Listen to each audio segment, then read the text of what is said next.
My son made a video about the worst thing that ever happened in our family. 11 minutes, 4 cameras, about 11 million people watched it. My wife is in every frame of it. I'm not in one. Not a shoulder. Not a voice off camera. Nothing. And I want to say, right at the top, before I say anything else, that it is the most accurate thing anybody has ever made about me. My name is Hal Bowden. Everybody's called me Hal since about 1962. I'm 74 years old, and I live in Tahoe Park, in Sacramento, in a stucco house with a lemon tree out back that has never once produced a lemon a person would want to eat. I have been married 49 years. I have 2 children and 2 grandchildren, and until 18 months ago I could not have told you the name of either grandchild. And I need you to understand something about how this story is going to go, because I know what these usually sound like. Nobody in this one is going to find out I secretly own something. I retired from the state in 2011. Department of Water Resources. 41 years. I did permits. I don't have money. I don't have a plan. There is no reveal. I'm just the man who sat in the chair. Let me tell you about the television, because it's the whole thing. Somewhere around 1988, I developed a habit of turning the television on with the sound off. I don't remember deciding to do it. It's the kind of thing that arrives in a marriage without anybody proposing it. Vivienne would get going about something the neighbors, her sister, Bree's grades, my brother and I would reach over and put the television on, and I would leave the sound off, and I would watch it, not to be rude. That's what I told myself for 35 years. I told myself it was so she'd know I wasn't fighting. That's not what it was. What it was a way to be in a room and not be in it. A way to have my body present and my vote withdrawn. My children grew up understanding that television perfectly, better than I did. Bree told me 2 years ago that she and Nate had a name for it when they were kids. They called it times Dad going upstairs. I never went anywhere, but they knew. Every single person in that house knew exactly what the muted television meant, except the man operating it. The night my son got disowned, the television was on with the sound off. March of 2016. He was 30. He'd been with Dessa about 11 months. Vivienne had called Deirdre over, which anybody who's ever been married to a woman like Vivienne will tell you is not neutral. You don't call your sister over for a conversation. You call your sister over for a verdict. Bree was 21 and sitting on the arm of the couch with her hands under her legs. And Nate came in and stood. He didn't sit, I remember that. He stood the whole time and said he and Dessa were getting married. And my wife set her coffee cup down. I want to describe that, because everybody who's heard this story fixes on the words she said, and it wasn't the words. She set the cup down on the side table, and she turned it a little so the handle faced left, which is how she has set down a cup for 50 years, and that was the sound of a person taking their time. And she said, "You're going to do this to us." And my son said, "Do what? Get married?" And she said, "Don't be clever, Nathaniel." And Deirdre stood up out of her chair like she'd been waiting on a cue and said something about the children he hadn't had yet. And Vivienne said if he married that woman he shouldn't call the house again. And Nate said, "She has a name." And Vivienne said, "I know her name, and I want to tell you exactly what I was doing during all of that. Because I have had 9 years to be honest about it, and I'm going to use them. I was watching a golf tournament with no sound. I could tell you who was leading. I have thought about that more than I have thought about almost anything in my life. I could not tell you the color of my son's shirt, and I could tell you who was leading at the turn. And I did not look up. Not one time. Not when Deirdre stood up. Not when Vivienne said, "Don't call this house." Not when my son said times she has a name times in a voice I had never heard him use, which was the voice of a man discovering the floor isn't there. He looked at me. I know he did, because he wrote about it later, and because Bree confirmed it. He looked at his father for about a second and a half, and I gave him the back of my head and a muted golf tournament. Now, here's where I have to do the actual thing, and it's the reason I'm talking at all, because for 9 years, everybody in my family and everybody in my church, and eventually, about 11 million strangers, assumed the same thing about me. They assumed I disagreed with her and couldn't stand up to her. My daughter assumed it. I know because she told me. She said, "I always thought you were on his side, Dad. You just couldn't." Nate assumed it for years. He said so. Even Vivienne assumed it, in her way. and used it, she'd say, "Times your father agrees with me," times in a tone that dared me to correct her, and I never did, and she took that home and put it in the bank, and I let all of them think it. For 9 years, I let every person who loved me believe I was a decent man who had been overpowered. Here's what was actually in my head in that chair. Not times my wife is wrong. Not times my son is being hurt. What went through my head, clean and complete, in that chair, in that living room, in about 4 seconds, was this. This is going to be complicated for me. That's it. That's the whole thing. I have gone over it 1,000 times looking for something better underneath, and there is nothing under it. My only son was being cut out of his family over the color of the woman he loved, and the first sentence my brain produced was about the inconvenience to my own week. I want to say something to anybody listening who thinks of themselves as the calm one in their family, the one who doesn't take sides, the one who keeps the peace. You may not be doing what you think you're doing. There's a version of that role that's genuine. Some people are actual peacemakers, and I have met 2 of them in my life. And there's a much more common version, which is a person who has quietly worked out that having no position costs nothing and gets you called reasonable. That was me. For 50 years, I had built an entire personality out of not being available to be blamed, and every person in my house had mistaken it for gentleness, and so had I. Let me tell you where I got it, because I don't offer it as an excuse, and it is still the truth. My father shouted, nothing else. He never once put a hand on any of us, and I want that clear. He shouted. Constantly, about everything, at a volume that made the neighbor's dog bark 2 houses down. I decided somewhere around 11 years old that I was never going to be a man who did that. And I wasn't. I want credit for that, and I think I've earned it. My kids have never heard me raise my voice. Not one time. Bree said at my 65th that the loudest I ever got was a sigh. But here's the thing nobody told me at 11. When you take the shouting out of a man, something has to go in the hole. And I never put anything in it. I spent 60 years being proud of everything I wasn't, and I never once got around to being anything. The wedding was that September, in Fresno, in a yard. I want to tell you what I did that day, and I have never told anybody this. Not Vivienne, not Bree, not my son. I got in the car. Vivienne had gone to Deirdre's for the afternoon specifically, so she would be out of the house and could say later she'd been out of the house. And I put on a jacket, and I got in the car, and I drove south on 99. I got as far as a gas station outside Turlock. I know exactly which one. I could drive you to it. And I sat in that parking lot with the engine running for I'd say 20 minutes. But I don't actually know. It could have been an hour. And I turned around. I want to be precise about why. Because the easy answer is fear, and that's not the whole thing. I wasn't afraid of Vivienne. 49 years and that woman has never frightened me. That's not our arrangement. What I could not do, what I sat in a gas station and genuinely could not make my hands do, was walk into a yard full of Dessa Ruffin's family, in front of 100 people, and be a man who had times taken a side. Because if I walked into that yard, I was declaring something. Out loud. In public. Permanently. And I had gotten to 65 years old without ever once doing that. And the muscle was gone. It had never been built. It was like asking me to play the piano. So I drove back up 99 and I got home before she did, and I sat in the chair and watched something. My son had 11 people on his side of that yard. There was room for 12. Now I'm going to talk about the 9 years. And this is the part where I'd ask you to stay with me, because it's the part I've never said, and it is the only thing I've got that's worth anything to anybody. 2 years in, a card came. Cream envelope. My son's handwriting, which I would know anywhere, because I taught him to make his N with the flat top like mine. Vivienne opened it standing at the counter. It was a photograph of a baby. 9 days old.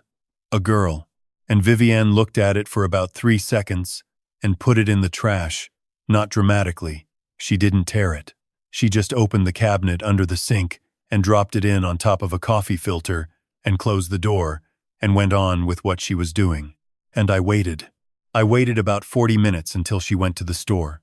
And then I opened that cabinet and I took it out. And I wiped the corner of it on my shirt, and I took it out to the garage, and I put it in the second drawer of my workbench, under the sandpaper, in a manila envelope, and I left it there for 7 years. 7 years. I looked at it. I want to be honest about that too. I'd go out to the garage on a Saturday, and I'd take that envelope out from under the sandpaper, and I'd look at a photograph of a 9-day-old girl who had my mother's forehead, and then I'd put it back. I never showed it to anybody. I never said one word about it to Vivienne. Not times, why did you do that? Not times, don't do that again.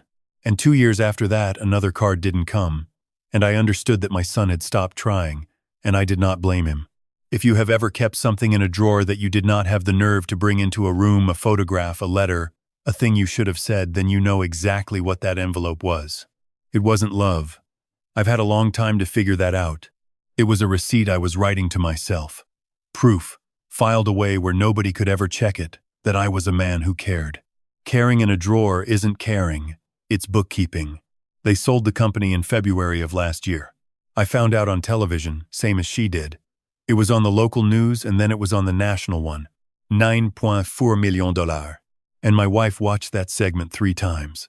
I want to be careful here because I'm going to say some hard things about Vivienne, and I am not going to pretend I'm the wronged party in this house.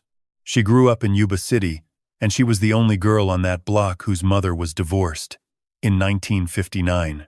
I don't think people under 50 can properly understand what that meant.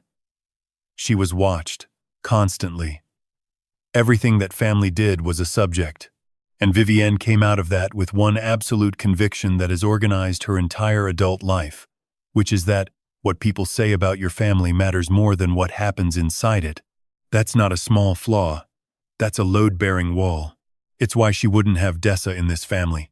Not because of anything she thought about Dessa personally. Vivienne barely thought about Dessa at all, which is worse, but because of what she believed the block would say. And it is exactly why that video destroyed her. My son didn't take her money. She doesn't have any. He took the only thing she has ever actually owned, which is control of the story the neighbors tell about her. I understand my wife. I want that on the record. 49 years and I understand her completely. Understanding somebody is not the same as agreeing with them. It's also not the same as standing up to them. I have done exactly one of those 3 things, and I did it for 50 years. She drove over there on a Saturday in March. I knew she was going. She told me at breakfast. She said, "I'm going to go see Nathaniel this weekend and get some things settled." And I said, "Okay." That's what I said. Okay. She had a piece of paper. I saw it on the kitchen table 2 days before. She typed it up on the computer in the back room, which took her most of an afternoon because she types with 2 fingers. 4 items on it. I read it. I want to be very clear about this because it is the single worst thing in this entire story, and none of the 11 million people know it. I read that list 2 days before she took it.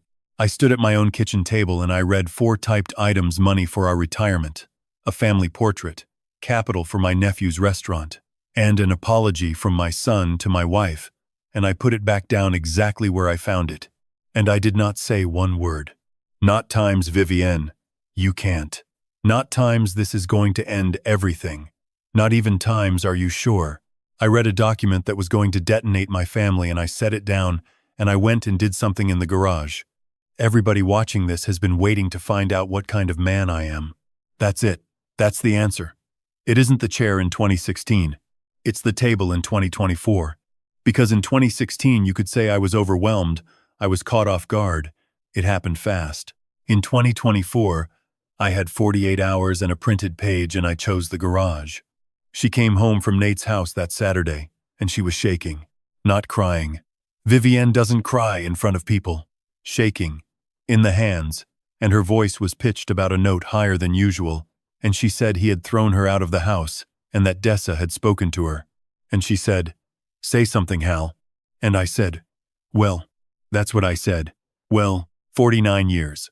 My wife stood in our kitchen and asked me directly for one thing. And it wasn't agreement. She wasn't asking me to take her side. I know that woman, and she was asking me to be times there, and I gave her the sound a man makes when he's about to change the subject. I'm not defending her. She earned every single thing that came after. But I wanted understood that in the 72 hours around the worst decision of my wife's life, I read her plan and said nothing. And then I heard her outcome and said times well. If there was a fork in this road, it was mine, and I stood at it twice. The video went out on a Tuesday. Vivienne found out about it from Deirdre, who found out about it from her granddaughter, and by Wednesday morning it was on the local news, and by Thursday she couldn't go to the Rayleighs. I watched it in the back room on the computer, with the door shut. I have watched it, at this point, I would guess 40 times. And I want to tell you what it's actually like to watch that particular film if you are me. It is 11 minutes long, 4 camera angles. My wife of 49 years sits in an armchair in a house I've never been inside and reads 4 items off a piece of paper I read at my own kitchen table. She says times I always knew you had it in you, times to a son she has not spoken to since 2016. She does not know either grandchild's name. You can see her not know it. There's a moment where my boy asks her and she stops, and the camera is very close, and my wife's face does something I have seen maybe 4 times in 50 years. And my son says, "I'm just showing you the bill." And through all 11 minutes of it, there is not one frame, one shadow, one voice, one reference to the fact that this woman has a husband. I am not mentioned. 11 million people watched my family end, and not one of them came away with any idea that I exist. And I sat in the back room and understood completely, all at once, at 73 years old, that this was not an oversight. That was the truth about my life, produced accidentally, in high definition, by my own child. I had made myself into a man who does not appear. Congratulations, Hal. It worked. I drove over there on the 11th of April, 19 days after the video went out. I didn't call. I didn't tell Vivienne. She was at Deirdre's, which is where she was living about 4 days a week by then. 9 miles. I have driven those 9 miles maybe 11 times since, and the first one took me an hour and 10 minutes because I pulled over twice. I sat outside that house for a while. It's a nice house. There was a bicycle on its side in the front yard with training wheels on it, and a chalk drawing on the driveway that had mostly rained away. And I got out and I went up and I knocked, and my son opened the door. 39 years old. Gray coming in at the temple, which I was not ready for. And he looked at me, and he did not say anything at all. And I want you to understand that I deserved every second of it, and it went on a long time. And then he said, "Dad," and I said, "Nate." And he said, "Does she know you're here?" And I said, "No." He let me in. I want to slow all the way down here because this is the longest 20 minutes of my life and I have never given anybody the whole thing. The house smelled like something cooking. There was a woman's voice somewhere at the back, and then it stopped. He didn't take me to the living room. I noticed that, and I understood it. We went to the kitchen and stood, both of us, on opposite sides of an island, and neither one of us sat down for the entire 20 minutes. And he said, "Why now?" And I had rehearsed something in the car. I had actually rehearsed it, out loud, alone, at 73 years old, on Highway 50. And every word of it left me. So what came out was, I read the list. He said, "What?" I said, "The list. The 4 things." She typed it in the back room and left it on the kitchen table, and I read it 2 days before she came here. Nobody said anything. My son put both hands flat on that counter and looked down at them for a long time. And he said, "You read it." And I said, "Yes." And he said, "And you didn't call me." And I said, "No." And he said, "You had my number." And I said, "I had your number." I want to tell you what he did then, because it wasn't what I expected, and it was worse. He didn't shout. Nobody in my family shouts. I made sure of that. He laughed. One breath, out through his nose, with no humor in it at all. And he said, "You know what I've been telling people for 9 years? I've been telling people my father is a coward." He said, "And what you just told me is that you're not a coward. A coward is somebody who's scared. You weren't scared. You just weren't times involved." And I said the only true thing I had. I said, "That's right." He looked at me, and I said, "I want to tell you what I thought. In 2016, in the chair, I want to tell you because I think you've been guessing for 9 years, and I think you've been guessing kinder than the truth." And he said, "Okay." And I told my son that while his mother was cutting him out of this family, the thought in his father's head was times this is going to be complicated for me. Nobody said anything for a while. The refrigerator ran. There's a thing on their wall, one of those clocks with no numbers on it, and I looked at it because I couldn't look at him. And then my son said something I did not deserve, and it was the worst thing anybody has ever said to me, and he wasn't trying to hurt me, which is what made it unbearable. He said, "Thank you for telling me that." He said, 9 years I've been making excuses for you in my own head. That's over now. That's actually a relief. Then I did the only thing I'd come with. I took the envelope out of my jacket. Manila. Bent at one corner from 7 years under a sheet of sandpaper. I put it on the counter, and I pushed it across. And he opened it. And it was a photograph of a 9-day-old girl, and a card in his own handwriting, and it had a coffee stain on the back corner about the size of a nickel from a filter in 2018. And he said, "Where did you get this?" And I said, "Out of the trash." 40 minutes after she put it there, and my son said, "You kept it." And I said, "I kept it." And he said, "And this is the sentence. This is the one. And it's been 18 months and I still can't get from one end of it to the other without stopping." He said, "Dad, keeping it doesn't count." He said, "Do you know what would have counted? A stamp." He said, "You had the card. You had my address. It was already in an envelope.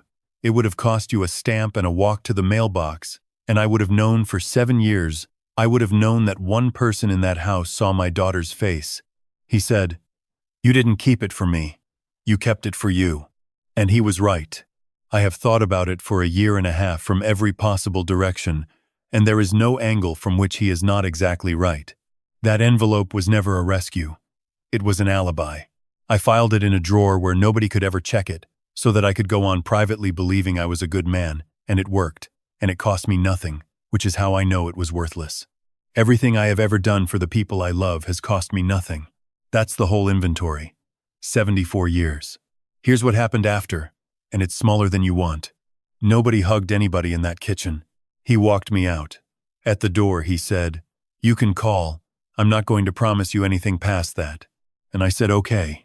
I called 9 days later. He picked up. We talked for 6 minutes about a water heater. That was the first conversation I had with my son in 9 years, and it was about a water heater, and I would not trade it for anything I own. I've been over there 4 times now. Once at Thanksgiving, in the afternoon, before the actual meal, because Dessa's family had the evening, and that was correct and nobody had to explain it. I have met my grandchildren. Ren is 9. She looks at you when she talks, and she does not blink enough, and she asks questions that have no bottom to them. She asked me why I didn't come see her before, and I said because I made a mistake, and she said, "For 9 years?" And I said yes. And she said, "That's a long mistake." Otis is 7. He showed me a rock. Dessa has been civil to me. That's the honest word, and I'm using it on purpose. She is not warm and she has no obligation to be, and I would think less of her if she were. We have had 2 real conversations. In the second one, she said something to me I've thought about a lot. She said, "I don't need an apology, Hal. I never had a relationship with you to damage." She said, "That's the part I want you to sit with. In 11 years, you never once got close enough to me to owe me anything. Now here's the part where you decide what you think of me, and I'm going to give it to you straight because I'm too old to arrange it. I did not leave my wife. I'm 74, 49 years. She's in that house right now, and so am I. She knows I go over there. We do not discuss it. She has never asked me the name of either grandchild, and I have never volunteered it. And there is a photograph of the 2 of them on the workbench in my garage, out in the open now, not in a drawer, and she has seen it, and she has never once mentioned it. That's the arrangement. And I'm aware, believe me, I'm aware that a whole lot of people listening to this are going to say that's the same man doing the same thing. Sitting in a house with the sound off. Maybe. I'd say 2 things about it and then I'll stop defending myself. The first is that leaving her at 74 would be, for me, another way of not saying anything. It's the loud version of the same silence. And she is a wrecked woman living behind closed blinds in Tahoe Park, and I am the only person left who knows what she was like in 1976. The second is that I now say things out loud in that house. Not many. I'm not good at it. But in 18 months I have said, out loud, to my wife, 4 times, "I think you were wrong about him." 4 times, out loud. In our kitchen. The first time it took me 2 days to work up to, and my hands were sweating like a boy's. She didn't answer. She has never answered. But the sentence is in the room now, and it wasn't for 9 years, and I have to believe that's not nothing. Here's what I've got, and it took me 74 years, and I'd give anything to have had it at 50. Everybody's going to take away times, stand up to your family, and that's fine, and it's true, and it's not what I learned. Here's the real one. The person who says nothing in the room is not a bystander. They're the second vote. I need you to actually hear that. In that living room in 2016, my wife did not need me to agree with her. She never needed that. She has never in her life needed anybody to agree with her. What she needed was for nobody to say the opposite. That's all a ruling requires. Not support, just the absence of contradiction. One person saying, "Times I don't see it that way, times," and the whole thing becomes a disagreement instead of a verdict. And a disagreement is a thing a family can survive. My son looked at me for a second and a half and got nothing. And that nothing got counted. It got counted by him, and it got counted by her, and it got counted by my daughter, and it got counted by me as neutrality. It was never neutrality. There is no neutrality in a room where somebody's being cast out. There's the ruling, and there's the second vote. So here's the thing to do, and it is very small, and I promise you, it is much harder than it sounds. The next time somebody in your family says something in a room about a person's partner, a person's kid, a person's choices, and everything in you disagrees, and you feel the room settle into agreeing anyway, say 6 words, not a speech, not an argument. You will lose an argument with a Vivienne, and I can tell you that from 50 years of not having them. 6 words. I don't see it that way. And then don't defend it. Don't elaborate. Let it sit there and let the room be uncomfortable for 11 seconds. That's it. That's the whole instruction. Because you are not trying to win. You're trying to make sure the count is right. You are making sure that the person on the other end of that table, the one who's about to get cast out, looks around and finds one face that isn't a wall. I could have done that in about 4 seconds in 2016. It would have cost me a bad month with my wife, possibly a bad year. Instead, it cost my son 9 years, my granddaughter a grandfather until she was 9 years old, and my wife her entire standing in a neighborhood she organized her whole life around. I could have bought all of that for 6 words and 1 bad month. And here's the question, and I'll tell you plainly, it's the one that's been getting me at 4 in the morning for about a year and a half. What have you let stand by saying nothing? Not something you did, something you times didn't. And when you find it, and you will, everybody's got one. Ask the harder half. Who in that room counted your silence as a yes? Because somebody did. Somebody always does. Silence gets counted. It has never once in the history of families gone uncounted. There's a photograph on the wall in my son's hallway now. It's from last Thanksgiving, in the afternoon. Nate and Dessa, the 2 kids, Bree, and an old man in a cardigan, standing slightly too far to the left, the way you stand when you're not sure yet. Ren took it. She's 9, and she made everybody line up. I have a copy. It's on the workbench in the garage, next to the other one. And Vivienne has walked past that garage 1,000 times in 18 months. And one time, about 6 weeks ago, she stopped in the doorway with a laundry basket on her hip, and she looked at it for maybe 4 seconds. And she didn't say anything. And neither did I. And I want to tell you that I'm going to. I want to tell you that one of these days I'm going to say the sentence in that garage. I don't know if that's true. I'm 74, and I've been this man for a very long time, and I don't want to promise anybody, including myself, something I've got no evidence I can do. But the photograph is out where she can see it. That's not nothing. At my age, you take the difference between that and a drawer, and you call it progress, and you get up the next day and try to find 6 words. All right, 3 things and then I'll get out of your evening. First, tell me straight in the comments what you make of me. Comment 1. If you think the man in the chair was a coward, and the man in the kitchen finally wasn't, and 18 months of trying at 74 counts for something. Comment 2. If you think nothing has actually changed, that I traded a drawer for a workbench and a chair for a cardigan, and I am at this moment sitting in a house with a woman I've told 4 times in 18 months that she was wrong, which is not a marriage, it's a muted television with better manners. Or comment 3. If you think the whole thing was decided on a Wednesday in 2024, at a kitchen table, with a printed page in my hand, and that everything before and after is just an old man arranging the furniture around the 2 days he had the whole thing in his hands, and put it back down. I know which one I'd pick. It took me a long time and I don't enjoy it. I'd still rather read yours. Second, tell me where you're listening from and what time it is where you are. There's somebody up at 4 in the morning in a town I'll never see, and honestly, that's who this is for. And third, only if you want to. If you were ever the one in the room who didn't say anything, and you've been carrying it, say so. Or if you were the one who looked around the room for a face and didn't find one, I'd like to hear from you most of all, and I'm not going to pretend I've earned it. You don't owe anybody the details. 2 words is plenty. Me too. Somebody's going to scroll past your comment tonight and feel a lot less alone because you spent 10 seconds on it. If this one stayed with you, subscribe before you go. I'm just an old man who did permits for 41 years and said nothing for 50, telling you what it cost, in case there's still time on yours. Take care of yourselves out there. 6 words. And go find out who's been counting your quiet. This is a fictional story, inspired by real emotional experiences, fully rewritten and reimagined in Sacramento, California, to create original content.